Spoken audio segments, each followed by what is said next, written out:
আজকে আমরা আলোচনা করব যাকে আমরা ব্যাড বয় হিসেবে চিনি, তিনি হচ্ছেন মাইকেল মধুসূদন দত্ত।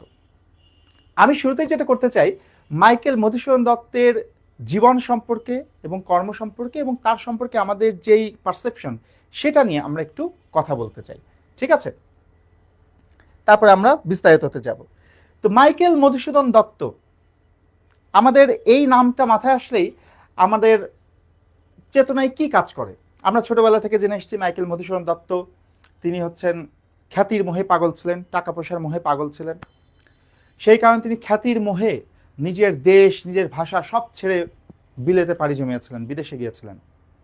কিন্তু সেখানে গিয়ে তিনি কোনোভাবেই যেই উদ্দেশ্যে গিয়েছিলেন সেই উদ্দেশ্য সাধন করতে পারেন নাই। সেখানে গিয়ে তাকে অর্থকষ্টে অনাহারে তার দিন যাপন করতে হয়েছে। যখন তিনি দেখলেন যে তিনি ওখানে আর টিকতে পারছেন না, তখন তার আবার দেশের কথা মনে হয়েছে এবং তখন তিনি আবার বাংলা ভাষায় ফিরে এসেছেন, বাংলায় লেখালেখি শুরু করেছেন। তো এইটা হচ্ছে আমাদের পারসেপশন। মাইকেল মধুসূদন দত্ত আসলে একটা স্বার্থপর মানুষ, নিজের দেশ ভাষা সবকিছুকে স্বার্থের জন্য তিনি ছেড়ে চলে গিয়েছেন, পরে আবার ভুল বুঝতে পেরে ফেরত এসেছেন। আমাদেরকে এভাবেই ছোটবেলা থেকে এই পারসেপশনটা দেওয়া হয়। বাট আমাদের ছোটবেলা থেকে দুইজন লেখক সম্পর্কে বিশেষ বিশেষ নেতিবাচক জিনিস শেখানো হয়। একটা হচ্ছে রবীন্দ্রনাথ ঠাকুর, আরেকজন হচ্ছেন মাইকেল মধুসূদন দত্ত। খুব সুবিশেষ নেগেটিভ কথাবার্তা আমাদের শেখানো হয়। কেন শেখানো হয় আমি জানি না, বাট যতগুলো নেগেটিভ কথা শেখানো হয় তার বেশিরভাগই আসলে ওইভাবে সত্য না, কিছু কিছু আছে মিথ। তো মাইকেল মধুসূদন দত্ত নিজের দেশ, ভাষা, সংস্কৃতি ছেড়ে বিদেশে পাড়ি জমিয়েছিলেন, এটা তো সত্য। কিন্তু এর ব্যাপারটা যদি আমরা খুব বিস্তারিতভাবে একটু বোঝার চেষ্টা করি, আলোচনা করার চেষ্টা করি, তাহলে আমরা মাইকেল মধুসূদন দত্তকে চিনতে পারবো, বুঝতে পারবো। আমাদের তাকে বোঝায় অনেক ভুল আছে। আমি শুরু থেকে শুরু করতে চাই। মাইকেল মধুসূদন দত্ত, যার নাম আসলে মধুসূদন দত্ত, বাবার নাম ছিল রাজনারায়ণ দত্ত। তিনি একজন খুবই সম্ভ্রান্ত ব্রাহ্মণ ছিলেন, প্রথিতযশা আইনজীবী ছিলেন। মায়ের নাম ছিল জাহ্নবী দেবী। মাইকেল মধুসূদন দত্তের জন্ম আমরা সবাই জানি। জন্ম হয়েছে বাংলাদেশের যশোর জেলার সাগরদাড়ি গ্রামে, কপোতাক্ষ নদের তীরে তার বাড়ি। আমি জানি না আপনারা কেউ মাইকেল মধুসূদন দত্তের বাড়িতে গিয়েছেন কিনা। একটা বিশাল বাড়ি, বিশাল এলাকা জুড়ে, এবং মানে এখনকার সময়েও আপনি গেলে এটা উপলব্ধি করতে পারবেন যে সেই কত বছর আগে। মধুসূদন জন্মেছেন হচ্ছে 1824 সালে। এই মধুসূদনের এই বাড়িটা তো তারও অনেক আগে তৈরি করা।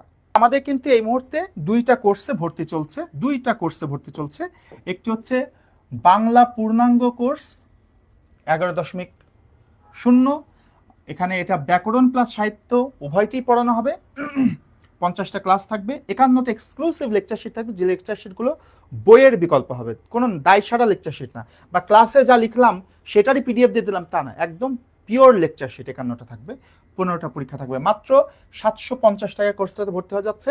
ভর্তি হওয়ার জন্য আমাদের একটাই হোয়াটসঅ্যাপ নাম্বার, এই হোয়াটসঅ্যাপ নাম্বারে শুধু একটু নক করতে হবে। হোয়াটসঅ্যাপ নাম্বারটা হচ্ছে এইটা 01511527124 527124। এই নাম্বারে একটা নক করলে হয়ে যাবে। আর সেই সঙ্গে আমাদের আরেকটা কোর্স, যারা রেকর্ডেড ক্লাস করতে চান, যারা মনে করছেন আমার খুব নিয়মিত আমার পরীক্ষায় অংশগ্রহণ করতে হচ্ছে, বিভিন্ন পরীক্ষায় আমার এত সময় নাই, আমার ব্যাকরণটাই শুধু দরকার, সাহিত্য অতটা দরকার নেই, যাদের এরকম মনে হয় তারা এই রেকর্ডেড কোর্সটাতে ভর্তি হতে পারেন। আমাদের এই রেকর্ডেড কোর্সটা শুধু ব্যাকরণের কোর্স। এখানে 30টি রেকর্ডেড ক্লাস এবং 31টি লেকচার শিট ব্যাকরণের অলরেডি আপলোড করা আছে। আপনি ভর্তি হলে জাস্ট ভর্তি হয়ে গ্রুপে ঢুকে যাবেন, গ্রুপে ঢুকে গিয়ে আপনি ক্লাসগুলো করতে শুরু করে দেবেন। এই হচ্ছে ব্যাপার। এখানে 10টি পরীক্ষা দিতে পারবেন। এই কোর্সটার ফি হচ্ছে মাত্র 299 টাকা। এটা আসলে কিন্তু 700 টাকার কোর্স ছিল, সেটাকে আমরা 299 টাকায় এখন প্রোভাইড করছি, তাই না? মধুসূদনের বাবা তৈরি করেছিলেন, বা তার দাদা পরদাদাদের বসত ভিটা ছিল এটা।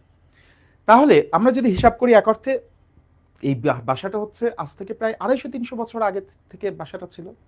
আপনি শুধু চিন্তা করবেন, ওই বাসায় যদি আপনি যান, মধুসূদনের বাড়িতে কখনো যাওয়ার সুযোগ, আপনি দেখবেন, শুধু চিন্তা করবেন যে আজ থেকে 250-300 বছর আগে যেই পরিবারের এই রকম একটা বাড়ি থাকতে পারে, এই রকম সম্পদশালিতা থাকতে পারে, তাদের তাহলে ওই জায়গাটায় কি পরিমাণে প্রভাব ছিল, কি পরিমাণে পাওয়ার ছিল। এটা আপনি একটু ওখানে ওই বাড়িটা দেখার পরে এই জিনিসটা চিন্তা করলে বুঝতে পারবেন। আমি যেটা বোঝাতে চাচ্ছি, মধুসূদনের পরিবার ছিল অত্যন্ত প্রভাবশালী, সম্পদশালী। খুব স্বাভাবিকভাবে আমরা বলতে পারি মধুসূদনের জন্ম হয়েছিল সোনার চামচ মুখে দিয়ে। তো জন্মের পরে গ্রামের মধ্যে মধুসূদনকে স্কুলে পাঠানো হলে তিনি স্কুলে থাকতে চাইতেন না। বলা হয় এরকম কথিত রয়েছে যে যদি তাকে জিজ্ঞেস করা হতো তুমি স্কুলে থাকতে চাও না কেন, মধুসূদন নাকি বলতেন যে ওখানে গরিব ছেলেমেয়েরা পড়ে, ওখানে আমার যেতে ভালো লাগে না। তো মধুসূদন দত্তকে আলটিমেটলি স্কুলে ওইভাবে পাঠানো যায়নি, তার প্রাথমিক শিক্ষা তার বাড়িতেই তার মায়ের কাছে হয়েছে। এক পর্যায়ে যখন, খুব স্বাভাবিক কিন্তু এটা, কারণ যেই সন্তান জন্ম থেকে এত প্রভাব প্রতিপত্তি পেয়েছে, এত বিলাসিতার মধ্যে যে যার জন্ম থেকে বেড়ে ওঠা, সে তো অবশ্যই বিলাসী হবে, উচ্চাভিলাষী হবে, এটা তো স্বাভাবিক। তো মধুসূদন দত্তকে পড়াশোনার জন্য তার নানা বাড়িতে পাঠিয়ে দেওয়া হয় কলকাতায়। তার বয়স যখন হচ্ছে 13 বছর তখন। তো কলকাতায় গিয়ে তিনি পড়াশোনা শুরু করেন। এক পর্যায়ে হিন্দু কলেজে ভর্তি হন। হিন্দু কলেজ বলতে যেটা হচ্ছে আমাদের রাজা রামমোহন রায়ের প্রতিষ্ঠিত কলেজ। হিন্দু কলেজ বর্তমানে প্রেসিডেন্সি বিশ্ববিদ্যালয় নাম নিয়েছে। হিন্দু কলেজে ভর্তি হন। ইংরেজি বিভাগের ছাত্র ছিলেন আমাদের মাইকেল মধুসূদন দত্ত। এবং বলি, আমাদের এই যে হিন্দু কলেজের একটা সংগঠন আছে আপনাদের মনে হচ্ছে ইয়ং বেঙ্গল, যেটা ইংরেজি শিক্ষক ডি রোজিওর তত্ত্বাবধানে প্রতিষ্ঠিত হয়েছিল। এই ইয়ং বেঙ্গল কি করতো? ইয়ং বেঙ্গল হচ্ছে সকল চিরায়ত কুসংস্কার, গোড়া ধর্মান্ধতা, এইগুলোর বিরুদ্ধে গিয়ে তার প্রগতিশীলতার কথা বলতো। এই ইয়ং বেঙ্গলের একজন সদস্য কিন্তু ছিলেন আমাদের মাইকেল মধুসূদন দত্ত। ওকে, তো মাইকেল মধুসূদন দত্ত ইংরেজি সাহিত্যে পড়ার ফলে এবং এই প্রগতিশীল চিন্তা চেতনার কারণে তিনি একটু পাশ্চাত্য ধ্যান ধারণার প্রতি আগ্রহী হয়ে পড়েন এবং পাশ্চাত্য দর্শন, পাশ্চাত্য সংস্কৃতির প্রতি আগ্রহের ফলে তিনি একটা পর্যায়ে খ্রিস্ট ধর্মের দিকে ঝুঁকে পড়েন। বয়সটা তখন খুব বেশি না, কিন্তু বয়সটা খুবই কম। আমরা বলতে পারি আমাদের বর্তমান সময়ের প্রেক্ষাপটে যদি বলি 19 বছর বয়সটা আসলে খুব বেশি বয়স না। এখনকার সময়ে 19 বছর বয়সে এমন অনেক ছেলেপেলে পাবেন যে নিজের শার্টটা নিজে কিনতে পারে না, কিন্তু এই 19 বছর বয়সে মাত্র 1843 সালে তিনি তার ধর্ম ত্যাগ করে ফেললেন। ধর্মান্তরিত হয়ে তিনি খ্রিস্ট ধর্ম গ্রহণ করলেন। কত সালে? 1843 সালে খ্রিস্ট ধর্ম গ্রহণ করলেন। নামের আগে মাইকেল শব্দটা যুক্ত করে হয়ে গেলেন মাইকেল মধুসূদন দত্ত। এখন আপনি একটা চিন্তা করেন, হিন্দু ধর্মের জাত প্রথা এত পরিমাণে গোড়া ছিল সেই সময়টাতে যে ব্রাহ্মণের একটা সন্তানের বিয়ে হিন্দু ধর্মেরই অন্য কোনো জাতের সাথে দেওয়া হতো না। ব্রাহ্মণের বিয়ে শূদ্রের সাথে হতো না, ব্রাহ্মণের বিয়ে ক্ষত্রিয়ের সাথে হতো না, বৈশ্যর সাথে হতো না, ব্রাহ্মণের বিয়ে ব্রাহ্মণের সাথে হতে হবে, এইরকম ব্যাপার ছিল। সেই জায়গাটায় একজন ব্রাহ্মণের সন্তান মধুসূদন দত্ত ধর্ম ত্যাগ করে ফেলে খ্রিস্ট ধর্ম গ্রহণ করে ফেলেছে। তাহলে এই অবস্থায় তার পিতার নাকটা কিভাবে কাটা গেছে চিন্তা করেন। মধুসূদনের বাবা তো ক্ষিপ্ত হয়ে গেছেন, তার নাক কাটা গেছে না। এত প্রতিষ্ঠিত, এত প্রতাপশালী, এত সম্ভ্রান্ত একটা মানে মানুষ, এত সম্ভ্রান্ত ব্রাহ্মণ, এত প্রভাবশালী একজন আইনজীবী, সব জায়গায় তার প্রভাব প্রতিপত্তি, সেই মানুষটার সন্তান ধর্মত্যাগ করে ফেলেছে, তার নাক কাটা গেছে। তিনি প্রচন্ড ক্ষিপ্ত হয়েছেন, ক্ষিপ্ত হয়ে সন্তানকে ত্যায্য ঘোষণা করেছেন। মধুসূদনকে ত্যায্য ঘোষণা করার পরেও তার বাবা রাজনারায়ণ দত্ত তার পড়াশোনার খরচটা চালিয়েছেন। মধুসূদন এই খ্রিস্ট ধর্ম গ্রহণ করার পরে শিবপুরের বিশপস কলেজে ভর্তি হন।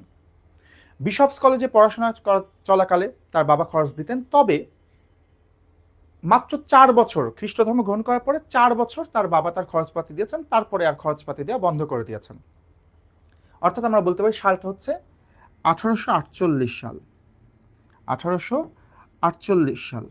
এই 1848 সালে গিয়ে যখন বাবা খরচ দেওয়া বন্ধ করে দিয়েছেন, খরচপাতি দেওয়া বন্ধ করে দিয়েছেন, তখন তো মধুসূদন একটা বিপদে পড়েছেন। কারণ মধুসূদনের তো ছোটবেলা থেকে খরচের হাত ছিল, উচ্চাভিলাষী ছিলেন, উচ্চাকাঙ্ক্ষী ছিলেন, টাকা পয়সা উড়িয়েছেন প্রচুর। সেই মানুষের হঠাৎ করে খরচ দেওয়া বন্ধ হয়ে গেছে, তিনি কি করবেন? সেই সময়টা তার কয়েকজন বন্ধু ছিল যারা মাদ্রাজে থাকতো, মাদ্রাজি বন্ধু। মাদ্রাজ বলতে আমরা এখন যেটাকে চেন্নাই বলি ভারতের, সেই চেন্নাইটাকে তখন মাদ্রাজ বলা হতো। তো মাদ্রাজি বন্ধু ছিল কয়েকজন, তারা বললো যে দোস্ত কাজ করে চলো আমরা মাদ্রাজে চলে যাই। তাদের মতামতে, তাদের পরামর্শে মধুসূদনের কাছে কিছু টাকা ছিল, আর তিনি কিছু ওই বইপত্র ছিল সেগুলো বিক্রি করে দিয়ে কিছু টাকা হলো, এই টাকা নিয়ে তিনি চলে গেলেন মাদ্রাজে। মাদ্রাজে গেলেন কত সালে বললাম? 1848 সালে। মাদ্রাজে গিয়ে তিনি ওখানে একটা স্কুলে শিক্ষকতার চাকরি নিলেন এবং 2টা পত্রিকার সাথে সম্পর্কিত হলেন। একটা পত্রিকার নাম হচ্ছে মাদ্রাজ ক্রনিকল, যেখানে তিনি ছদ্মনামে কবিতা প্রকাশ করতেন, আর একটা ছিল হিন্দু ক্রনিকল, এই পত্রিকাটা তিনি সম্পাদনা করতেন। এবং এই যে 1848 সালে তিনি মাদ্রাজে গেলেন, 1849 সালে মধুসূদনের প্রথম গ্রন্থটা বের হলো, যেটি একটা ইংরেজি কবিতা গ্রন্থ, যার নাম হচ্ছে দ্য ক্যাপটিভ লেডি। ওই একই বছরে আরেকটি গ্রন্থ প্রকাশিত হলো, সেটার নাম ছিল হচ্ছে the vision of the past, visions of the past. এই দুইটা ইংরেজি গ্রন্থ মধুসূদনের ওই 1849 সালে প্রকাশিত হলো, দুইটাই কাব্যগ্রন্থ। প্রকাশের পরে তো এটা ব্যাপক সাড়া ফেললো। কলকাতা থেকে তার একজন শিক্ষক চিঠি লিখলেন মধুসূদনকে যে তুমি চলে আসো, তুমি কলকাতায় চলে আসো, তুমি তো অসাধারণ লিখছো, তুমি ওখানে বসে কি করছো। কিন্তু মধুসূদন ছোটবেলা থেকে একটু ঘাড় তেরা টাইপের ছিলেন, মানে তিনি যেটা বুঝতেন সেটাই ঠিক, অন্য কারো কথা অতটা শোনেন নাই, একটু বেপরোয়া ছিলেন, বলার অপেক্ষা রাখেন না। ছোটবেলা থেকে যে এত প্রভাব প্রতিপত্তি পেয়েছে সেটা তো একটু বেপরোয়া হবেই। তো মধুসূদন বিয়ে করলেন 1848 সালেই তার প্রথম বিয়ে হয়। তার প্রথম স্ত্রীর নাম ছিল হচ্ছে রেবেকা মেকটাভিস। এই প্রথম স্ত্রীর সাথে সংসার 1855 সাল পর্যন্ত টিকলো। 1856 সালে গিয়ে তিনি দ্বিতীয় বিবাহ করলেন, যার নাম ছিল তিনি একজন ফরাসি নারী ছিলেন, একজন অধ্যাপক ছিলেন, তার নাম ছিল হচ্ছে এমেলিয়া হেনরিয়েটা। এই এমেলিয়া হেনরিয়েটা তিনি একজন ফরাসি নাগরিক, খ্রিস্টধর্মী ছিলেন, তার সাথে বিয়ে হলো 1856 সালে। 1856 সালে মাইকেল মধুসূদন দত্ত মাদ্রাজ থেকে কলকাতায় ফিরে আসলেন। কলকাতায় ফিরে আসার পরে তিনি চিন্তা করলেন যে এখানে থেকে হবে না, আমাকে দেশের বাইরে যেতে হবে। কি কারণে এটা চিন্তা করলেন জানেন? মাইকেল মধুসূদন দত্ত আসলে সেই সময়টাতে, মাইকেল মধুসূদন দত্ত তো নিজের প্রতিভা সম্পর্কে জানতেন। যারা বড় বড় প্রতিভা ক্রিয়েটিভ মানুষ থাকেন তারা কিন্তু জানেন যে তার ক্রিয়েটিভিটি কোন লেভেলের, নিজেকে তারা খুব ভালোভাবে পড়তে পারেন। আমাদের বেশিরভাগই সমস্যা হচ্ছে আমরা বেশিরভাগই কিন্তু নিজেদেরকে চিনতে পারি না। আমরা জানি না যে আমরা কি পারি আর কি পারি না, আমরা জানি না আমাদের দক্ষতা কতটা উপরে বা কতটা নিচে, আমরা এটা কিন্তু বুঝি না। আমাদের দক্ষতা কতটুকু, দুর্বলতা কতটুকু আমরা নিজেদের চিনি না, আমরা কি করতে পারি না পারি কিছুই জানি না। কিন্তু যারা সৃষ্টিশীল মানুষ, যারা প্রতিভাবান মানুষ, তারা সবসময় জানেন যে তিনি কি করতে পারেন আর কি করতে পারেন না, তার যোগ্যতা দক্ষতা কোন পর্যায়ে। মধুসূদন এটা উপলব্ধি করেছিলেন, তার যেই প্রতিভা, সেই প্রতিভাই বাংলাদেশে বসে মানে এই ভারতবর্ষে বসে হবে না। তিনি তো সেই সময়কার বিশ্ব সাহিত্যের যারা দিকপাল কবিরা ছিলেন তাদের সমকক্ষ হওয়ার চেষ্টা করেছেন। তার চিন্তা ছিল আমি তাদের সমকক্ষ হতে চাই, তাদেরকে ছাড়িয়ে যেতে চাই, আমার সেই প্রতিভা আছে। খুব স্বাভাবিকভাবেই মধুসূদন দত্ত একদিকে প্রতিভাশালী মানুষ ছিলেন, একদিকে ছোটবেলা থেকে উচ্চাভিলাষী মানুষ ছিলেন, অনেক টাকা পয়সার মধ্যে বেড়ে উঠেছেন, একটা স্কুলের শিক্ষকতাতে তার কি হবে। তিনি তখন সিদ্ধান্ত নিলেন যে আমি চলে যাব ইংল্যান্ডে, বড় বড় সব বিশ্ব সাহিত্যের বড় বড় রাইটারদের সাথে আমি টক্কর দিতে চাই। আচ্ছা, আপনি একটা জিনিস বলেন তো, যে পৃথিবীতে কোন মানুষটা আছে যার খ্যাতির ইচ্ছা নাই, যে চায় না যে লোকে তাকে চিনুক? আমরা সবাই কিন্তু মনে মনে বাসনা রাখি, সবাই যদি আমাকে চিনত, আমি যদি সবার মতো জনপ্রিয় হতাম, আমি যদি শাহরুখ খানের মতো জনপ্রিয় হতাম, চায় না মানুষ? আমি যদি অমুকের মতো পাওয়ারফুল হতাম, চায় না? আমার যদি অনেক অনেক টাকা থাকতো, এটা তো সবার মনেরই বাসনা, তাই না? সবাই তো চিন্তা করতো, মধুসূদনও চিন্তা করছে, এটা খারাপ কি? তিনি জানতেন তিনি প্রতিভাবান, তার বিশ্ব সাহিত্যে টক্কর দেওয়ার ক্ষমতা আছে, সেখানে তিনি দেশের বাইরে যেতে চেয়েছেন। আর আমাদের অত আত্মবিশ্বাস নেই, সেই কারণে আমরা আমাদের ঘরের মধ্যে থেকে আমরা এই সব পাওয়ার স্বপ্ন দেখি। এই তো পার্থক্য, কিন্তু চাই তো সবাই। মধুসূদন চলে গেছেন দেশের বাইরে, ইংল্যান্ডে পাড়ি জমিয়েছেন। ইংল্যান্ডে গিয়ে 2 বছর ছিলেন, এবং এই 2 বছরে তিনি একটা বিশাল বিপদে পড়েছিলেন। বিপদটা কি জানেন? ইংল্যান্ডে গিয়ে তিনি 2 ধরনের সমস্যায় পড়লেন। একটা হচ্ছে বর্ণবাদিতার সমস্যা। বর্ণবাদিতা কি জিনিস? এই যে শ্বেতাঙ্গ এবং কৃষ্ণাঙ্গ নিয়ে যে সমস্যা, এটা তো বোঝেন। কৃষ্ণাঙ্গ মানে যাদের গায়ের রং কালো, শ্বেতাঙ্গ মানে যাদের গায়ের রং সাদা। ইংল্যান্ডে সেই সময়টাতে ভয়াবহ রকম বর্ণবাদ ছিল। যারা কৃষ্ণাঙ্গ তারা সমাজের সবচেয়ে নিচু কাজগুলো করত, আর রাষ্ট্র পরিচালনার গুরুত্বপূর্ণ কাজগুলোতে, জায়গাগুলোতে বসে থাকতো সব শ্বেতাঙ্গরা, সাদা চামড়ার মানুষরা। তো মধুসূদন সাদা চামড়া ছিলেন নাকি? তিনি তো কালো ছিলেন। কালো মানে বোঝাচ্ছে যে তিনি শ্যামলা ছিলেন, আমরা যেটাকে শ্যামলা বলি। তো শ্যামলা মানে তো কালোই আসলে, তাই না? আমাদের এই ভারতবর্ষে আমরা যাদেরকে ফর্সা বলি তারাও কিন্তু ইংল্যান্ডের ফর্সার কাছে ফর্সা না। বোঝা গেল? তো মধুসূদন দত্ত তো আসলে এক অর্থে কৃষ্ণাঙ্গ ছিলেন, সেখানে গিয়ে বর্ণবাদিতার শিকার হলেন তিনি। নাম্বার 2, ওই জায়গাকার আবহাওয়াটা তিনি কোনোভাবে স্যুট করতে পারছিলেন না। তো এই 2টা সমস্যার কারণে তিনি ইংল্যান্ড থেকে চলে গেলেন। ইংল্যান্ড থেকে তিনি চলে গেলেন ফ্রান্সে। সাল হচ্ছে 1862। 1862 সালে ফ্রান্সে গেলেন, চিন্তা করলেন ফ্রান্সে বসে তিনি সাহিত্য সাধনা করবেন। কেন ফ্রান্সকে বেছে নিলেন সাহিত্য সাধনার জন্য? কারণ ফ্রান্সকে কিন্তু সবসময় বলা হয় শিল্প সাহিত্যের পীঠস্থান, শিল্প সাহিত্যের তীর্থস্থান হচ্ছে ফ্রান্স। ফ্রান্স আজকের দুনিয়ার কথাও যদি আপনি চিন্তা করেন, আজকের দুনিয়াতেও পৃথিবীতে সবচেয়ে বেশি শিল্প সাহিত্যকে কদর করে ফ্রান্স। সেই সময় তো কোনো কথাই নাই, সেই সময়টাতে আরো বেশি ছিল এই জিনিসটা। বিশ্বের বড় বড় শিল্পী সাহিত্যিকেরা সবাই চাইতেন ফ্রান্সে যেতে। ফ্রান্স তাদের শিল্প সাহিত্যকে এতটা কদর করে। তো শিল্প সাহিত্যের এই তীর্থস্থান ফ্রান্সে গেলেন মধুসূদন দত্ত। ফ্রান্সে গিয়ে ভার্সাই নগরীতে তিনি বসবাস শুরু করলেন এবং সেখানে বসেই কিন্তু তিনি বাংলা ভাষার প্রথম সনেটটা লিখেছিলেন, যেটার নাম ছিল কবি মাতৃভাষা। কি নাম ছিল?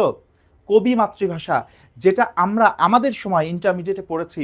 কবি মাতৃভাষা সনেটটা বাংলাদেশে বা ভারতবর্ষে বঙ্গভাষা নামে প্রকাশিত হয়েছিল। হে বঙ্গ ভাণ্ডারে তব বিবিধ রতন, তা সবে অবোধ আমি অবহেলা করি, পরধন লোভেমত্ত করিনু ভ্রমণ পরদেশে, ভিক্ষাবৃত্তি কুক্ষণে আচরি। এই কবিতাটা বাংলা সাহিত্যের প্রথম সনেট, এটা লিখলেন। দেশে তার এক বন্ধু ছিল রাজনারায়ণ বসু, তাকে তিনি চিঠিতে জানালেন এই কথাটা। এই কবিতাটা প্রকাশিত হওয়ার পরে ব্যাপক সাড়া পড়ে গেল। রাজনারায়ণ বসু বললেন, তুমি ওখানে কি করছো বন্ধু, তুমি দেশে চলে আসো। তিনি মধুসূদন তখন উপলব্ধি করলেন যে বাংলায় লেখালেখি করতে হবে, তিনি বাংলায় লেখালেখি শুরু করলেন। মধুসূদন দত্ত ফ্রান্সে 2 বছর থাকার পরে 1862 সালে চিন্তা করলেন পড়াশোনা শেষ করা লাগবে। 1862 সালে তিনি ব্যারিস্টারি পড়ার জন্য চলে গেলেন ইংল্যান্ডে। ওখানে তিনি পড়াশোনা করতে লাগলেন। তো এই যে আপনার মনে প্রশ্ন হতে পারে যে বাইরে যে গেলেন, এই টাকা পয়সা কোথায় পেলেন? বাইরে থাকা, দেশের বাইরে থাকা খাওয়া, তার পড়াশোনার খরচ, এই খরচের একটা বড় অংশ যোগান দিয়েছেন মধুসূদনের বন্ধু ঈশ্বরচন্দ্র বিদ্যাসাগর। তাদের বয়সের ডিফারেন্স কিন্তু খুব কম, মাত্র 4 বছরের ডিফারেন্স। ঈশ্বরচন্দ্র বিদ্যাসাগর 1820 সালে জন্মগ্রহণ করেন, মধুসূদন 24 সালে। তো ঈশ্বরচন্দ্র বিদ্যাসাগর সেই সময় নিজের টাকা দিয়ে মানুষের কাছে ধার দেনা করে নানানভাবে টাকা পয়সা মধুসূদনকে পাঠিয়েছেন। বলছেন বন্ধু তুমি পড়াশোনা শেষ করো। মধুসূদন দত্ত 1867 সালে কলকাতায় ফিরলেন। 1873 সালে তিনি মারা গেলেন কলকাতা আলিপুর হসপিটালে। এই হচ্ছে আমাদের মধুসূদনের জীবন।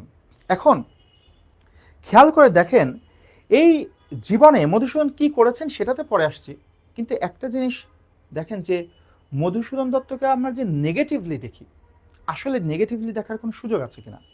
মধুসূদন দত্ত যে বাংলা ভাষা সাহিত্যকে ত্যাগ করে যে দেশের বাইরে গেছেন এবং সেটা যে তিনি ভুল করেছেন, এটা অন্য কাউকে বলে দেওয়া লাগেনি, মধুসূদন নিজে বলেছেন। মধুসূদন নিজে আত্ম উপলব্ধি করে নিজেই তার কবিতায়, আত্মবিলাপ নামে একটা কবিতা আছে মধুসূদনের, সেই কবিতায় মধুসূদন নিজে বলেছেন যে আমি এই খ্যাতির মোহে, অর্থের মোহে আমি এই দেশের বাইরে এসে ভুল করেছি, জীবনে কি পেলাম আমি, এইসব আফসোসের কথা তিনি নিজে তার কবিতায় লিখেছেন। অন্য মানুষকে বলার দরকার নাই যে মধুসূদন ভুল করেছে, মধুসূদন নিজেই বলছেন।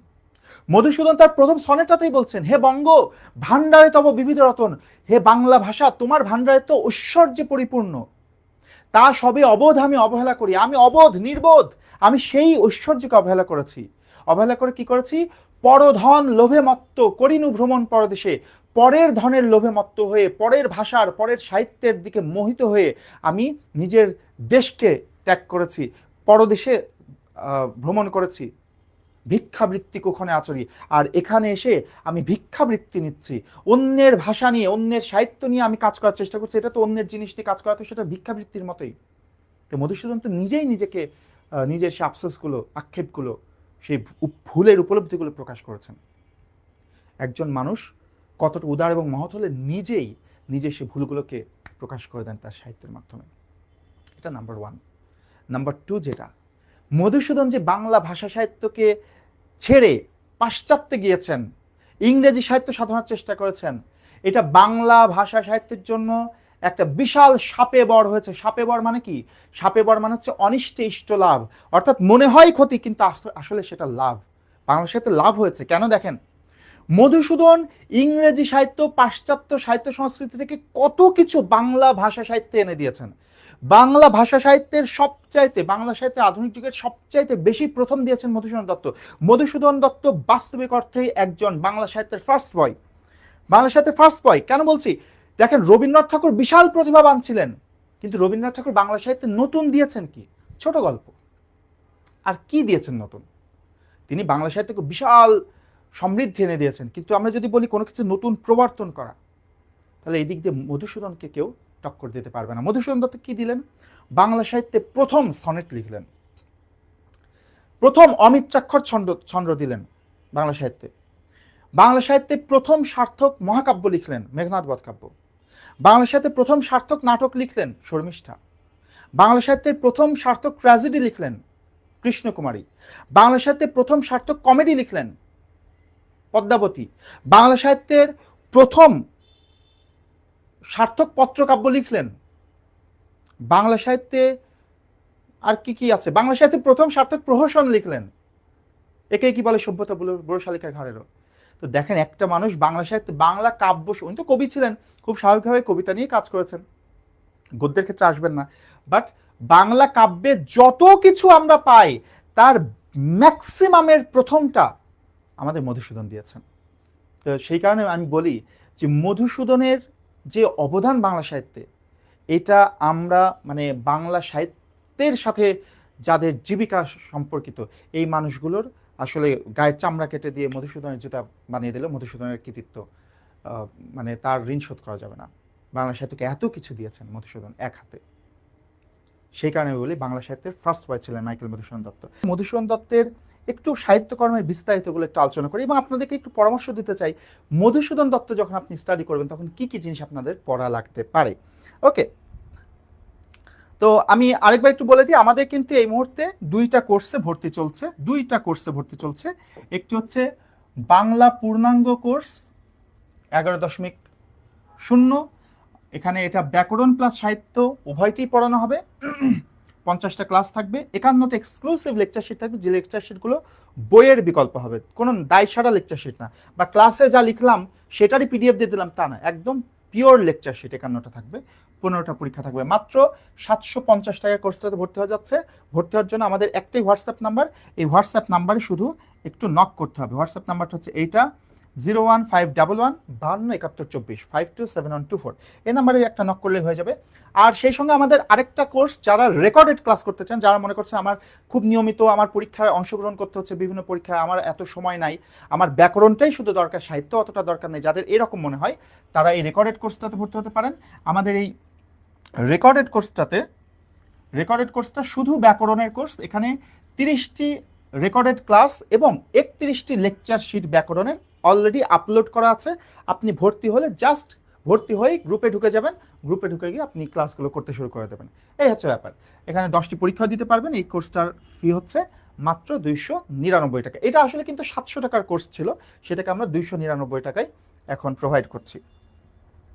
ওকে, চলেন আমরা একটু মধুসূদন দত্ত সম্পর্কে আরেকটু জিনিস আপনাদের দেখাতে চাই।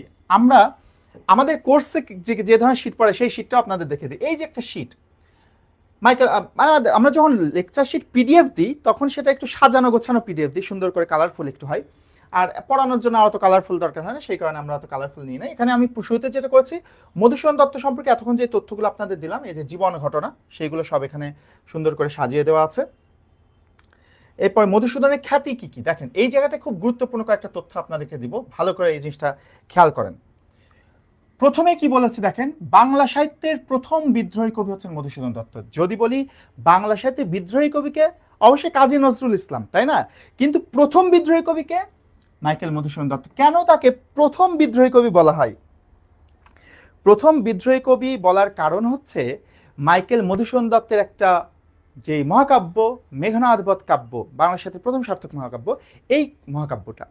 কারণ দেখেন আমরা জানি যে মহাকাব্য হচ্ছে মাইকেল মধুসূদন দত্তের এই মেঘনাদ বধ কাব্য হচ্ছে মূলত রাম রাবণের কাহিনী নিয়ে, তাই না? রামায়ণের কাহিনীর প্রেক্ষাপট নিয়ে। আমরা সাধারণ দৃষ্টিকোণ থেকে জানি যে রাম হচ্ছেন দেবতা আর রাবণ হচ্ছে ভিলেন, বাট এখানে মধুসূদন দত্ত সম্পূর্ণ উল্টো দৃষ্টিকোণ থেকে জিনিসটা দেখছেন, সম্পূর্ণ ভিন্ন দৃষ্টিকোণ। এখানে রাবণকে একজন শ্রেষ্ঠ বীর হিসেবে তিনি উপস্থাপন করেছেন, আর রাম লক্ষ্মণকে ভিলেন ক্যারেক্টার হিসেবে উপস্থাপন করেছেন। অর্থাৎ আমরা যেই দৃষ্টিকোণ থেকে রাম রাবণের ঘটনাটা দেখি, সম্পূর্ণ ভিন্ন দৃষ্টিকোণ থেকে মধুসূদন এখানে দেখেছেন। এখন দেখেন রামকে দেবতা হিসেবে যারা মানে, তারা যখন দেখবে রামকে ভিলেন বানানো হয়েছে, তারা কি সেটা সহ্য করবে? করবে না তো। এই যে মধুসূদন দত্ত একটা অ্যান্টি এস্টাবলিশমেন্ট চেতনা প্রকাশ করলেন। অ্যান্টি এস্টাবলিশমেন্ট চেতনা মানে যেই চেতনাটা অলরেডি এস্টাবলিশড, রাম হচ্ছে দেবতা, সেটা বিপরীতে দাঁড়ালেন।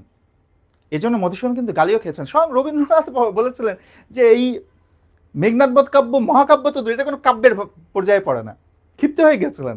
যদিও পরবর্তীকালে রবীন্দ্রনাথ কিন্তু একটা জায়গায় গিয়ে আবারও তার আগের যে মন্তব্য সেখান থেকে ফিরে এসেছিলেন এবং বলেছিলেন যে মধুসূদনের মেঘনাদবধ কাব্য একটা অসামান্য মহাকাব্য। তো যাই হোক, তো এই কারণেই মধুসূদনকে বলা হয় বাংলাদেশের প্রথম বিদ্রোহী কবি, যে তিনি একটা এস্টাবলিশমেন্ট চেতনার বিপরীতে দাঁড়িয়েছিলেন। এছাড়া বাংলা কাব্য সাহিত্যে আধুনিকতার জনক কিন্তু মধুসূদন দত্ত। যদিও আমরা আধুনিক কবি হিসেবে 5 জনকে চিনি বাংলা সাহিত্যে, পঞ্চপাণ্ডব, অমিয় চক্রবর্তী, বুদ্ধদেব বসু, জীবনানন্দ দাশ, সুধীন্দ্রনাথ দত্ত এবং বিষ্ণুদেব, কিন্তু বাংলা সাহিত্যে আধুনিকতার জনক ছিলেন মধুসূদন দত্ত। এছাড়া অমিত্রাক্ষর ছন্দের রূপকার, প্রথম সার্থক নাট্যকার, প্রথম প্রহসন রচয়িতা, প্রথম পত্রকাব্য রচয়িতা, বাংলা সাহিত্যে সনেটের জনক, বাংলা সাহিত্যে প্রথম সার্থক মহাকাব্য রচয়িতা। দেখেন মধুসূদনের 2টা ছদ্মনাম ছিল, একটা ছিল টিমোথি পেন পোয়েম। এই টিমোথি পেন পোয়েম এই ছদ্মনামটা দিয়ে মধুসূদন ইংরেজিতে কবিতা লিখতেন। ইংরেজি কবিতা লেখার ক্ষেত্রে তিনি টিমোথি পেন পোয়েম ছদ্মনামটা ব্যবহার করতেন। আর এর নেটিভ ছদ্মনামটা এটা কিন্তু আরেকটা ইতিহাসের সাথে যুক্ত। আমাদের ইংরেজ শাসনের বিরুদ্ধে নীলকরদের উপর যে অত্যাচার নিপীড়ন করত নীল চাষীদের উপরে ইংরেজ শাসকরা, সেই নীল চাষীদের অত্যাচার নিপীড়নের বিরুদ্ধে দাঁড়িয়ে একটি নাটক লেখা হয়েছিল যেটার নাম ছিল নীল দর্পণ। আমাদের দীনবন্ধু মিত্র সেটা লিখেছিলেন। এই দীনবন্ধু মিত্রের নীল দর্পণ নাটকটির ইংরেজি অনুবাদ করেছিলেন আমাদের মাইকেল মধুসূদন দত্ত, যেটার নাম দিয়েছিলেন নীল দর্পণ or the Indigo planting mirror. এই নামে তিনি এই নীল দর্পণ নাটকটাকে অনুবাদ করেছিলেন এবং সেখানে তিনি ছদ্মনাম ব্যবহার করেছিলেন, এই নেটিভ ছদ্মনাম। এবং এই নীল দর্পণে ইংরেজি অনুবাদটা প্রকাশের পর ব্রিটিশ সরকার ব্যাপক ক্ষিপ্ত হয়ে গেল এবং এই ইংরেজি অনুবাদটাকে নিষিদ্ধ করলো এবং রাষ্ট্রদ্রোহিতার মামলা হলো। কিন্তু রাষ্ট্রদ্রোহিতার মামলায় কাকে আটক করবে? কারণ লেখকের নাম তো পাওয়া যাচ্ছে না, পরিচয় পাওয়া যাচ্ছে না, এই নেটিভ ছদ্মনাম লেখা আছে। সেই কারণে এই গ্রন্থের যিনি প্রকাশক ছিলেন, যার নাম ছিল পাদ্রি লংকে রাষ্ট্রদ্রোহিতার মামলায় অ্যারেস্ট করা হয় এবং বিচারে তাকে 1000 তৎকালীন ভারতীয় মুদ্রা জরিমানা করা হয়। আমাদের আরেকজন প্রখ্যাত লেখক ছিলেন কালীপ্রসন্ন সিংহ। কালীপ্রসন্ন সিংহ এই 1000 ভারতীয় মুদ্রা জরিমানা দিয়ে পাদ্রি লংকে ছাড়িয়ে এনেছিলেন, কারণ ওই টাকা দেওয়ার মতো ক্ষমতা মধুসূদনেরও ছিল না, লংয়েরও ছিল না। এটাও একটা ইতিহাস আর কি। এই নেটিভ ছদ্মনামে তিনি ওই নীল দর্পণের ইংরেজি অনুবাদটা করেছিলেন। ওকে, এবার দেখেন সাহিত্যকর্মগুলো একটু দেখি। সাহিত্যকর্মগুলো যেগুলো বললাম সেগুলো সবই এখানে আছে এবং খুব গুরুত্বপূর্ণ তথ্যগুলো আমরা শুরুতে দিয়েছি। যেমন তার রচিত প্রকাশিত প্রথম গ্রন্থ দি ক্যাপটিভ লেডি, দ্বিতীয় গ্রন্থ ইংরেজিতে ভিশন অফ দ্য পাস্ট, অমিত্রাক্ষর ছন্দের সর্বপ্রথম প্রয়োগ ঘটান পদ্মাবতী নাটকে, গ্রিক পুরাণের অ্যাপল অফ ডিসকর্ড অবলম্বনে লেখেন পদ্মাবতী নাটক, অমিত্রাক্ষর ছন্দের সফল প্রয়োগ ঘটান তিলোত্তমা সম্ভব কাব্যে। দেখেন অমিত্রাক্ষর ছন্দের সর্বপ্রথম প্রয়োগ পদ্মাবতীতে আর সফল প্রয়োগ তিলোত্তমা সম্ভব কাব্যে। রামায়ণের কাহিনী অবলম্বনে রচনা করেন মেঘনাদবধ কাব্য। মেঘনাদবধ কাব্য বাংলা সাহিত্যের প্রথম সার্থক মহাকাব্য। এটি বীর রসের অমিত্রাক্ষর ছন্দের কাব্য। মানে বেসিক যে তথ্যগুলো সেই তথ্যগুলো সবই আমাদের শুরুতে দেওয়া। এই যে মিত্রাক্ষর ছন্দের ব্রজাঙ্গনা কাব্য, ব্রজাঙ্গনা রাধাকৃষ্ণের প্রেম বিষয় গীতিকাব্য। এরপর দেখেন বাংলা সাহিত্যের প্রথম পত্রকাব্য বীরাঙ্গনা কাব্য। বীরাঙ্গনা কাব্যটি অমিত্রাক্ষর ছন্দে রচিত, এখানে 11টি পত্র রয়েছে। বাংলা সাহিত্যে প্রথম সনেট চতুর্দশপদী কবিতা বলি, এতে 102টি কবিতা আছে। বেসিক তথ্যগুলো দিয়েছি, সনেট নিয়ে আমরা কিছু আলোচনা করেছি। এবার দেখেন বাংলা সাহিত্যে প্রথম সার্থক নাটক শর্মিষ্ঠা। শর্মিষ্ঠা মধুসূদন রচিত প্রকাশিত প্রথম বাংলা গ্রন্থ বটে। বাংলা সাহিত্যের প্রথম সার্থক ট্র্যাজেডি কৃষ্ণকুমারী। হোমারের ইলিয়ড অবলম্বনে রচনা করেছিলেন হেক্টরবধ কাব্য। সর্বশেষ বিয়োগান্ত নাটক মায়াকানন। 2টি প্রহসন, একে কি বলে সভ্যতা বুড়ো শালিকের ঘাড়েরও। মানে একেবারে চৌম্বকাংশ, যেইগুলো থেকে খুব বেশি পরিমাণে প্রশ্ন হয় সেগুলো এখানে আমরা উল্লেখ করেছি। দেখেন এরপরে গুরুত্বপূর্ণ কিছু চরণ দিয়েছে যেগুলো মধুসূদনের, এখান থেকে পরীক্ষায় প্রশ্ন হয় অনেক সময়। বললো যে জন্মিলে মরিতে হবে, অমরকে কোথা কাব্য, এটা কার লেখা? মধুসূদনের। মধুসূদনের কাব্য সাহিত্যের একটা তালিকা দিয়েছি। তিলোত্তমা সম্ভব কাব্য, আখ্যান কাব্য 1860 সাল, মেঘনাদবধ কাব্য মহাকাব্য 1861 সাল। এই তালিকাটা একটু মুখস্থ রাখতে হবে। এরপরে কাব্য সময়ের বিস্তারিত আলোচনা। দেখেন আমরা যখন আমাদের যখন ব্যাচগুলোতে আমরা সাহিত্য পড়াই, ব্যাচগুলোতে যখন সাহিত্যের ক্লাসটা নিই, তখন কিন্তু একেবারে ডিটেল পড়ানোর চেষ্টা করি, কারণ যাতে করে ডিটেল পড়লে 2টা সুবিধা। প্রথম সুবিধা হচ্ছে আপনি যত বেশি পড়বেন তত বেশি আপনি পরীক্ষার জন্য দক্ষ হয়ে উঠবেন। কারণ দেখেন সাহিত্য জিনিসটাই এমন, এটা আপনি পড়বেন আর ভুলবেন। তা আপনি যদি 10টা তথ্য পড়েন তাহলে 6টা তথ্য আপনার মনে থাকবে, 4টা ভুলে যাবেন। তাহলে আপনি যদি 20টা তথ্য পড়েন একই রেশিওতে আপনার 12টা মনে থাকবে, 8টা ভুলে যাবেন। তা আপনি যদি 100টা তথ্য পড়েন তাহলে আপনার 60টা মনে থাকবে, 40টা ভুলে যাবেন। তার মানে আপনি যত বেশি তথ্য পড়বেন তত বেশি ভুলবেন, কিন্তু মজার ব্যাপার হচ্ছে তত বেশি সংখ্যক তথ্য মাথায় নিয়ে আপনি পরীক্ষায় যেতে পারবেন। তাই যত বেশি পড়বেন তত বেশি আপনার মনে রাখার পসিবিলিটি বেড়ে যাবে এবং পরীক্ষায় পারার পসিবিলিটি বেড়ে যাবে। সেই কারণে যত ডিটেল পড়া যায় তত ভালো। আরেকটি বিষয় হচ্ছে আমি যখন সাহিত্যের ক্লাসগুলো আমাদের কোর্সে নিই তখন কি করি যে এমনভাবে পড়ানোর চেষ্টা করি যেটা যদি এটা প্রিলির কোর্স কিন্তু যাতে আপনার রিটেনেও যেন হেল্প হয়। যারা রিটেন বিভিন্ন জায়গায় যেমন বিসিএস এর রিটেন দেওয়া লাগে, তাই না? এতদিন নিবন্ধনে দেওয়া লাগতো, যদি এখন নিবন্ধন এমসিকিউতে হবে। তো রিটেন পরীক্ষা যাদের দিতে হয় তারাও যেন এখান থেকে হেল্প পান, এমনভাবেই কিন্তু ডিটেলভাবে আলোচনা করে। আমি একটু দেখাই আপনাদের। তিলোত্তমা সম্ভব কাব্য দেখেন, এই কাব্য অমিত্রাক্ষরচন্দ্রের প্রথম সার্থক প্রয়োগ করে, উৎসর্গ করা হয়েছিল যতীন্দ্রমোহন বাগচিকে। এর চরিত্র কি সুন্দর, উপসুন্দর, তিলোত্তমা, ইন্দ্র, ইন্দ্রাণী, বিশ্বকর্মা। দেখেন এই তিলোত্তমা সম্ভব কাব্যের 5টি স্বর্গ বা অধ্যায় আছে, পুরাণের কাহিনী নিয়ে রচিত। এর বিষয়বস্তু কি, বিষয়বস্তুটা প্রথমে দিয়েছে দেখেন এই শীটে। এরপরে দেখেন এই তিলোত্তমা সম্ভব কাব্যে যে 5টা স্বর্গ বা অধ্যায় আছে, কোন অধ্যায়ে কোন বিষয় নিয়ে আলোচনা হয়েছে, এগুলো কিন্তু গুরুত্বপূর্ণ, বিশেষ করে যারা রিটেন দিতে চান। আর সাম্প্রতিককালে বিসিএস সহ বিভিন্ন পরীক্ষায় সাহিত্যের প্রশ্ন যে ভেতর থেকে আসছে তাতে করে একটু ডিটেল না পড়লে কিন্তু হয় না। সেই কারণে দেখেন প্রথম স্বর্গে কি নিয়ে আলোচনা করেছে, দ্বিতীয় স্বর্গের কাহিনী কি, তৃতীয় স্বর্গের কাহিনী কি, চতুর্থ স্বর্গের কাহিনী কি, পঞ্চম স্বর্গের কাহিনী কি, ডিটেল সবগুলো কাহিনী এখানে সংক্ষেপে দিয়ে দেওয়া হয়েছে। আপনি এইটুকু পড়লে আপনি কাহিনীটা বুঝে ফেলতে পারবেন। এর যে চরিত্রগুলো আছে প্রত্যেকটা চরিত্র সম্পর্কে 5টা করে গুরুত্বপূর্ণ বৈশিষ্ট্য এখানে আলাদাভাবে দিয়ে দেওয়া আছে, যাতে চরিত্রগুলো থেকে প্রশ্ন আসলে সেটা উত্তর করা যায়। হ্যাঁ, তারপরে এই তিলোত্তমা সম্ভব কাব্যের সাহিত্যিক বৈশিষ্ট্য কি কি আছে সেইগুলো এখানে দিয়ে দেওয়া আছে। এরপর দেখেন মেঘনাদবধ কাব্য। মেঘনাদবধ কাব্যের কোন অধ্যায়, এটা তো 9টি অধ্যায় আছে মেঘনাদবধ কাব্যে, কোন অধ্যায়ে কি কাহিনী, এই কাহিনীগুলো কিন্তু আমরা এখানে। প্রথম স্বর্গের কাহিনী কি, প্রথম স্বর্গের নাম ছিল অভিষেক, এখানে কাহিনীটাকে সংক্ষেপে নিজের ভাষায় দেওয়া। দ্বিতীয় স্বর্গের নাম ছিল অস্ত্রলাভ, এর কাহিনী কি সংক্ষেপে দেওয়া। তৃতীয় স্বর্গের নাম ছিল সমাগম, এর কাহিনী কি নিজের ভাষায় দেওয়া। এগুলো ছোট ছোট করে দিয়েছি, আপনি এইটুকু পড়লে আপনার মেঘনাদবধ কাব্য কোন খণ্ডে বা মানে কোন অধ্যায়ে কি ঘটনা ঘটেছে সেটা কিন্তু আপনার জানা হয়ে যাবে। এইভাবে ডিটেল কিন্তু আমাদের সবগুলো। দেখেন আমি আরেকটু দেখাই, ডিটেল তো দেখাতে পারছি না, একটুখানি দেখাই। এই যে মেঘনাদবধ কাব্য সম্পর্কে কি কি সমালোচনা কে কে করেছিলেন সেই তথ্যগুলো দেওয়া আছে, চরিত্রগুলোর বিশ্লেষণ দেওয়া আছে। মনে করেন আরেকটা যদি আমরা বলি একটু, ব্রজাঙ্গনা কাব্য। তো ব্রজাঙ্গনা কাব্য একটা গীতিকাব্য, এখানে 18টা চিঠিপত্র আছে। তো ব্রজাঙ্গনা কাব্য তো আপনি হয়তো যদি বাংলা সাহিত্যের স্টুডেন্ট থেকে হয়ে থাকেন তাহলে হয়তো আপনি পড়েছেন, বাট বেশিরভাগই আমরা যারা প্রিলির জন্য প্রিপারেশন নিই তারা তার বাংলা সাহিত্যের ছাত্র না সবাই, তো বেশিরভাগই অন্য সাবজেক্টের ছাত্র। তো আপনি তো ব্রজাঙ্গনা কাব্য পড়েন নাই, তো আপনি ব্রজাঙ্গনা কাব্যের ভেতর থেকে প্রশ্ন হলে আপনি কিভাবে উত্তর দেবেন? সেই জন্য এই ব্রজাঙ্গনা কাব্যের 18টা চিঠি, কে কাকে কোন চিঠি, এর বিষয়বস্তু কি রকম হয়, এর কোন চিঠিটা কে কাকে লিখেছেন, কোন চিঠির বিষয়বস্তু কি, এইগুলো সব দেওয়া আছে। দেখেন আমরা যেভাবে পড়াই সেটা দেখাচ্ছে। যেমন প্রথম চিঠিটা কে কাকে লিখেছেন কোন বিষয়ে, দ্বিতীয় চিঠিটাতে কোন বিষয়ে প্রকাশিত হয়েছে, তৃতীয় চিঠিটাতে কোন বিষয়ে লেখা হয়েছে, কোন চিঠি কোন বিষয়ে লেখা আছে সংক্ষেপে এখানে দিয়ে দেওয়া আছে। এইটুকু পড়লে আপনার ব্রজাঙ্গনা কাব্য সম্পর্কে একদম জিস্ট আপনার এখান থেকে হয়ে যাবে।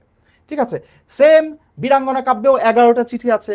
এই 11টা চিঠি কে কাকে লিখছেন, কোন বিষয়ে লিখছেন, প্রত্যেকটা চিঠি সম্পর্কে এখানে তথ্য দেওয়া আছে। মানে এমনভাবে আমরা সাহিত্যের শীটগুলো তৈরি করি যাতে এই শীটগুলো পড়লে আপনার ওই পুরো সাহিত্যকর্ম যেটা আছে মধুসূদনের, এখন তো শুধু মধুসূদন দেখাচ্ছে, সম্পূর্ণটা আপনার ভাজা ভাজা হয়ে যাবে, নক্ষদর্পণে চলে আসবে। তো যাই হোক, আজকে মধুসূদনের আমি জাস্ট আপনাদেরকে হচ্ছে মধুসূদনের জীবন ও কর্ম নিয়ে বেসিক তথ্যগুলো আলোচনা করলাম, আর শীটগুলো একটু দেখালাম। মানে এই শীটগুলো দেখানোর কারণ হচ্ছে কিভাবে আমাদের আসলে পড়তে হবে। শুধু মেঘনাদবধ কাব্য, এখানে 9টি স্বর্গ আছে, 3 দিন 2 রাতের কাহিনী আছে, তারপরে হচ্ছে এটাতে কে মারা গেছে কি হয়েছে, এটা প্রথম সার্থক মহাকাব্য কত সালে প্রকাশিত হয়েছে, এইটুকু পড়াই যথেষ্ট না, আরো ব্রড আকারে পড়া দরকার। তারপরে মানে বীরাঙ্গনা কাব্য বাংলা সাহিত্যের প্রথম সার্থক পত্রকাব্য, এটুকু পড়লেই তো হবে না। বীরাঙ্গনা কাব্যে 11টি পত্র আছে, এটুকুই যথেষ্ট না। বীরাঙ্গনা কাব্যে কোন পত্রটা কে কাকে লিখছে, বিষয়বস্তু মানে চিঠিগুলোর বিষয়বস্তু কি, বিস্তারিত পড়াটা জরুরি এখনকার সময় সাহিত্য থেকে যে প্রশ্ন আসছে তার প্রেক্ষাপটে। আগে তো সাহিত্যের প্রশ্নে এই ধরনের একটু মানে চৌম্বক তথ্য পড়লেই হতো, এখন তো একটু ভেতর থেকে আসছে। তো সেই জন্যই এইভাবে জিনিসগুলো পড়তে হবে, সেটা বোঝানোর জন্য আপনাদেরকে আমাদের এই শীটটার একটা ডেমো দেখালাম যে এইভাবে সাহিত্যটা পড়তে হবে। সব আপনার সাহিত্যে 100টা লেখক সম্পর্কে এইভাবে পড়ার প্রয়োজন নাই, কিন্তু অন্তত পিএসসির যেই বলে দেওয়া 11 জন রাইটার আছে, আমরা বলি যে পিএসসির 11 জন রাইটার, সেই 11 জন রাইটার সম্পর্কে আপনি ডিটেল পড়বেন। এবং এর বাইরেও আরও কয়েকজন গুরুত্বপূর্ণ রাইটার, আপনি বিগত সালের প্রশ্নগুলো যদি একটু দেখেন তাহলে দেখবেন যে কিছু কিছু রাইটার আছেন যাদের থেকে নিয়মিত ঘুরে ফিরে প্রশ্ন হয়। এই রাইটারদের সম্পর্কে বিস্তারিত পড়বেন, বাকি রাইটারদের সম্পর্কে চুম্বক তথ্য পড়বেন। তা নাহলে আপনি তো সাহিত্যে 100 জন রাইটারের জীবন ও কর্ম সব পড়ে ফেলে আপনি পরীক্ষা হলে যেতে পারবেন না। তো এভাবে একটু কৌশলী হতে হবে আমাদের সাহিত্য অংশের জন্য। ঠিক আছে, আজকের ক্লাসের শেষে আরেকবার একটু মনে করে দিতে চাই যে আমাদের এই মুহূর্তে আমাদের 2টা কোর্সে ভর্তি চলছে। একটি হচ্ছে পূর্ণাঙ্গ বাংলা পূর্ণাঙ্গ কোর্স ব্যাকরণ এবং সাহিত্য মিলিয়ে, এটি 750 টাকায় ভর্তি হতে পারবেন। 50টা ক্লাস, 51টা লেকচার শিট পাবেন, 15টা পরীক্ষা পাবেন। আর আরেকটা রেকর্ডেড কোর্স আছে যেটা শুধু ব্যাকরণের জন্য রেকর্ডেড কোর্স, সেখানে 30টা ক্লাস এবং 30টা শিট অলরেডি আপলোড করা আছে আমাদের একটা ফেসবুক প্রাইভেট গ্রুপে। সেই প্রাইভেট গ্রুপে, ফেসবুক গ্রুপে আমাদের 30টা ক্লাস আপলোড করা আছে, আপনারা চাইলে যে কোনো সময় দেখতে পারবেন। আর লেকচার শিটগুলো গুগল ড্রাইভে আপলোড করা আছে, সেগুলোর লিঙ্ক সব আমাদের একসাথে দিয়ে দেওয়া আছে। তো একসাথে আপনি সবগুলো শিটও পেয়ে যাবেন। এই রেকর্ডেড কোর্সটা ব্যাকরণে আপনারা 299 টাকায় ভর্তি হতে পারবেন। আমাদের ভর্তি হওয়ার জন্য 01511527124 01511527124 এই নাম্বারটাতে হোয়াটসঅ্যাপ করতে হবে। হোয়াটসঅ্যাপ করে বলতে হবে স্যারের ক্লাসে ভর্তি হতে চাই, কোর্সে ভর্তি হতে চাই, তাহলে ইনশাল্লাহ ভর্তি প্রক্রিয়া হয়ে যাবে। সবাই ভালো থাকেন, আমাদের দেখা হবে ইনশাল্লাহ আবার পরবর্তী কোনো ক্লাসে। সে পর্যন্ত আল্লাহ হাফেজ।